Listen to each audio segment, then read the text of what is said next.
Martin Liivamägi, esimene start, hooaja tippmark 100 meetri rinnuilumises 1.02.20. Kommenteeri ujumist. Esimene 50 oli plaanipäraselt mõnus ja rahulik. Ja siis üritasin teise poole peal kiirendada, aga umbes 75 peal läks natuke raskeks, et ise lootsin veedike paremat aega, aga võib rahule jääda praegu. Kuidas stardi ja pööre ja finiš, need klappisid kõik?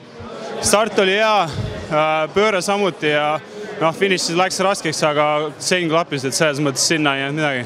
Tundub, et vorm on päris hea, et sul on veel 200 meetrit kompleks, 100 meetrit liblikat ees. Mis nende kohta ütled? Loodame lõpuni jõuda. Et nagu öeldud, et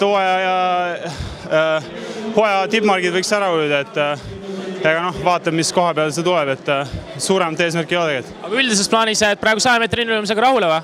Üldiselt võib rahule jääda, et oleks tahtnud 1.01 sisse, aga kahjuks mitte seekord. Okei, ja palju edu! Thanks.